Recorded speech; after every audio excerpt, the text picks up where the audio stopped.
وہی حیات ہر کافر مشرک کے لیے یہ مانتے ہیں، ہر کافر مشرک کے لیے مانتے ہیں، اور ہاتھی کے دانت دکھانے کے اور کھانے کے عوام کو یہ پٹی پڑھائی۔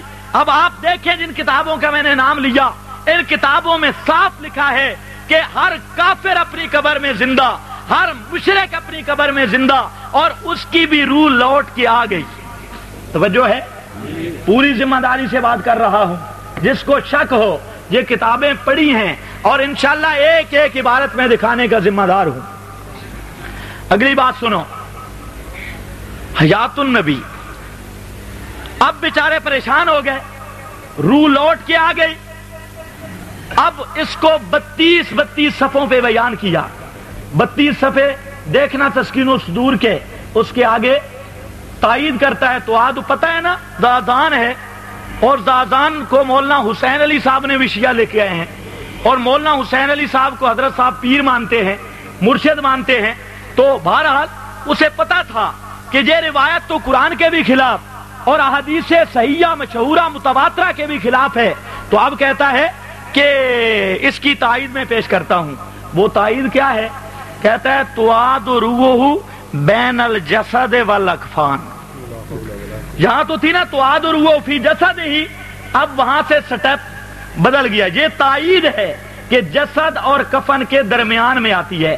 اب یہی عبارت ذرا تسکین الصدور میں دیکھنا، درمیان میں بریکٹ لگائی بزرگوں نے اور فرمایا اپنی طرف سے ایک بات لکھ دی کہ بین الجسد والکفن پہلے آتی ہے اور پھر جسم میں داخل ہو جاتی ہے۔ یہ ٹکڑا اپنا لکھ لیا۔ تو یہ دوسرا، اب ان بیچاروں کو پتا نہیں، اب میں اس کی تفصیل نہیں کروں گا، صرف اشارہ کروں گا۔ کبھی جب پھنس جائیں کہتے ہیں تعلق ہوتا ہے، کبھی کہتے ہیں روحیں قبروں پہ ہوتی ہیں، کبھی کہتے ہیں نصف اعلیٰ دنی توتے ہوتے روحاں بچانی ہیں نصف اعلیٰ میں، کبھی کہتے ہیں دماغ کے ذرہ میں، کبھی کہتے ہیں دل کے ذرہ میں وہ روح آتی ہے۔ تو یہ ان کے متعدد عقیدے ہیں۔ تو عرض یہ کر رہا تھا، اور سنو میرے دوستو، یہ قبر کی زندگی نامی کتاب اور اسی طریقہ سے تسکین الاتقیاء توجہ کرنی ہے۔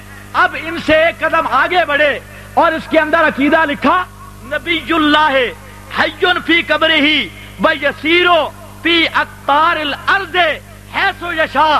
اللہ کا نبی اپنی قبر میں زندہ ہوتا ہے، اور ماسٹر اکاڑوی اور یہ نور محمد ترنڈی یہ کہتے ہیں یسیرو فی اقطار الارض، اللہ کے پیغمبر زمین پر سیر کرتے ہیں، چلتے پھرتے ہیں، صرف چلتے پھرتے نہیں، یتصرف فی العالم، یتصرف فی العالم، اس کائنات کے اندر تصرف کرتے ہیں، چاہے عالم علوی ہو چاہے سفلی ہو، اوپر کے جہان میں بھی نیچے کے جہان میں بھی انبیاء کرام کو اختیار ملا ہے اور وہ تصرف کرتے ہیں۔ یہ کتاب سٹیج پہ موجود ہے، جس کو شک ہو اس کے ایک ایک لفظ کا میں ذمہ دار ہوں۔ میرے دوستو، اپنے ایمان کا اظہار کرتے ہوئے جواب دینا ہے کہ انبیاء کرام علیہم الصلوۃ والسلام کے بارے میں یہ عقیدہ کہ انبیاء کرام چلتے پھرتے ہیں اور کاروبار جہان چلاتے ہیں، تصرف کرتے ہیں، یہ علماء دیوبند کا عقیدہ ہے یا ذریت رضا کا عقیدہ ہے؟ یہ قبر کی زندگی میں بھی موجود اور تسکین الاتقیاء میں بھی موجود۔ تو میں نشاندہی کرنا چاہتا ہوں، آپ کو اصل کھرا کی طرف لے جانا چاہتا ہوں کہ یہ لوگ اس دیوبندیت کے نام پہ ہماری سیدھی سادی عوام کو کس پلیٹ فارم پہ لے جانا چاہتے ہیں؟ یتصرف فی العالم، حالانکہ اتنی بڑی بات بیان تھی کہ اسی مقام پہ جہاں انہوں نے لکھا روح المعانی کی عبارت اور اس کا پھر تشریح بطور عقیدہ کی ذکر کی، اور اسی مقام پہ علامہ آلوسی نے روح المعانی کے اندر لکھا ہے یہ میرا نظریہ قطعاً نہیں ہے، اسی مقام پہ لکھا ہے۔ اب یہ الفاظ انہوں نے چھوڑ دیے ہیں۔ توجہ ہے؟ تھک گئے ہو؟ حالے تو میں قرآن ہی پڑھنا نے، صرف کتابیں نے۔ ابھی سمجھو ہمارا جھگڑا کیا ہے۔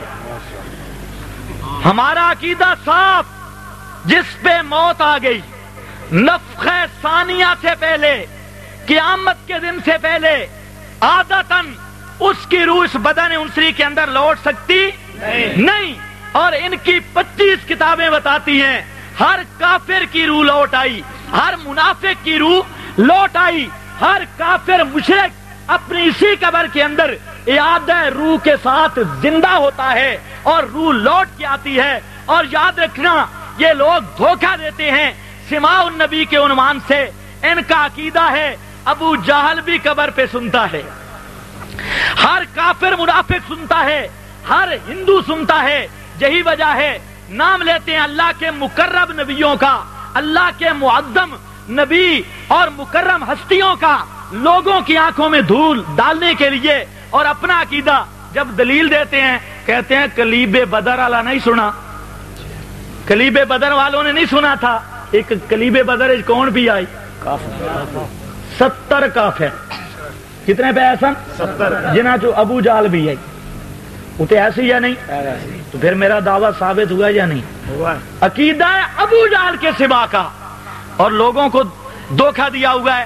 شاعت التوحید والے جی سماع انبیاء کو نہیں مانتے، اور دلیل کیا آ رہی ہے؟ ابو جال سنا ہے سی، اور پھر آگے بھی کیا؟ ابو جال سنا ہے سی لہذا ساڈا بڑکا بھی سن دے، مکیس سلیتا ہے نا، ابو جال اتھے سنائی تے ساڈے بڑکے بھی سن دے۔ سبحان اللہ، کیا بات ہے۔ میں آکھا انہم، یہ ہم ضمیر دا مرجے اتھو چوی کی تھے ہو گئی ہے، انہم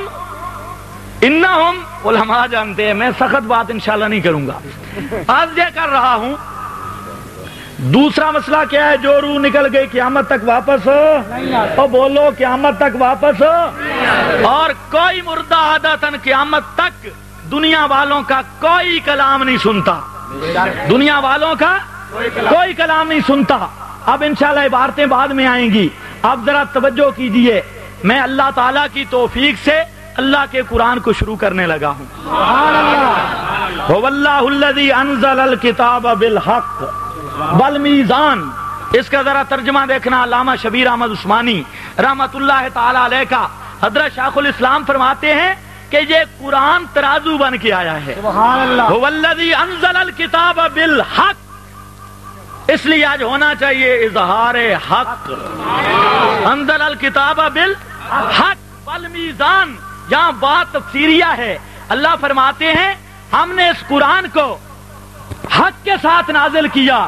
یہ کتاب کیسے آئی؟ المیزان ایتے ترکڑی بن کے آئی ہے۔ سبحان اللہ۔ علامہ عثمانی فرماتے ہیں اپنے عقائد، اپنے اعمال کو تولنا پڑے گا قرآن کی ترکڑی پر، تولنا پڑے گا قرآن کی۔ جس کا عقیدہ قرآن کے مطابق ہوا اس کا مذہب بھی حق، وہ محب رسول بھی صادق، اور اہل و سنت وال